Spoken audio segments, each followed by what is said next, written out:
Well, Spiderman brand new day में Thanos को लेकर एक छोटी सी लाइन है, लेकिन भाई अगर तुमने उस लाइन को ध्यान से सुना है तो ये सिर्फ एक जोक नहीं लगती। ब्रूस बैनर की स्टूडेंट बेसिकली पूछती है, थानोस को हाफ द पॉपुलेशन किल करने की क्या जरूरत थी, रिसोर्सेज को डबल ही क्यों नहीं कर दिया? और सबसे इंटरेस्टिंग चीज, ब्रूस बैनर कुछ बोलता ही नहीं। अब क्वेश्चन ये है, क्या हल्क के पास इसका आंसर नहीं था, या मार्वल एक्चुअली थानोस के प्लान की सबसे बड़ी वीकनेस को खुद एक्नॉलेज कर रहा था? देखो, ये क्वेश्चन नया नहीं है। इन्फिनिटी वॉर की बात से फैंस एग्जैक्टली यही आर्ग्यू कर रहे हैं कि थानोस के पास जब सारे 6 इन्फिनिटी स्टोन्स आ गए तो रियलिटी को मैनिपुलेट करने की पावर उसके पास थी। तो हाफ ऑफ ऑन लाइफ को मारने के बजाय रिसोर्सेज क्रिएट कर देता, फूड बढ़ा देता, न्यू प्लैनेट्स क्रिएट कर देता, या यूनिवर्स के अवेलेबल रिसोर्सेज को मल्टीप्लाई कर देता। एग्जैक्ट प्रॉब्लम क्या दी कि थानोस ने कभी ये नहीं किया, और ये एक्चुअली इन्फिनिटी वॉर के राइटर्स के लिए भी एक्सीडेंटल प्लॉट होल नहीं था। रूसो ब्रदर्स और राइटर्स ने एक्सप्लेन किया था कि थानोस का डिसीजन एयरटाइट साइंटिफिक सोल्यूशन से नहीं, उसके कैरेक्टर से ड्रिवन था, और यहीं से थानोस को समझना जरूरी है। थानोस का मानना था कि उसका home planet Titan over population और लिमिटेड रिसोर्सेज की वजह से कोलैप्स हुआ। उसने टाइटन के लीडर्स को सोल्यूशन दिया, हाफ पॉपुलेशन को रैंडमली एलिमिनेट कर दो। उन्होंने उसकी बात नहीं मानी और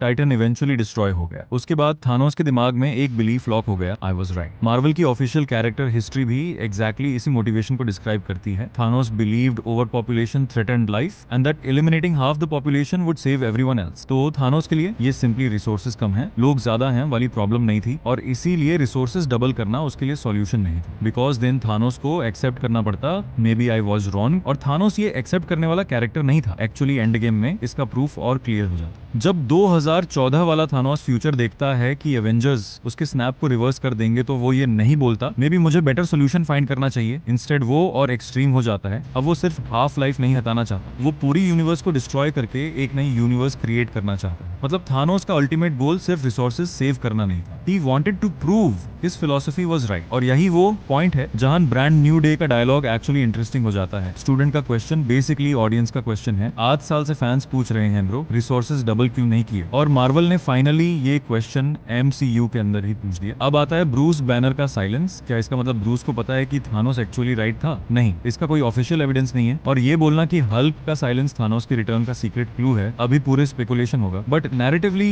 ये साइलेंस एक चीज को परफेक्टली कम्युनिकेट करता है, थानोस के प्लान को डिफेंड करना मुश्किल है। ब्रूस बैनर ने खुद थानोस को देखा है, उसने उसकी आइडियोलॉजी का रिजल्ट देखा, उसने स्नैप के बाद की दुनिया देखी, और एवेंजर्स के साथ मिलकर उस स्नैप को रिवर्स भी की। तो जब उसकी स्टूडेंट पूछती है why didn't Thanos just create more resources, Bruce के पास टेक्निकली बहुत सारे आंसर्स हो सकते थे, but none of them would make Thanos solution morally और लॉजिकली परफेक्ट। और यहाँ मार्वल का एक्चुअल पॉइंट आता है, Thanos was never supposed to be a perfectly rational economist, he was the mad Titan.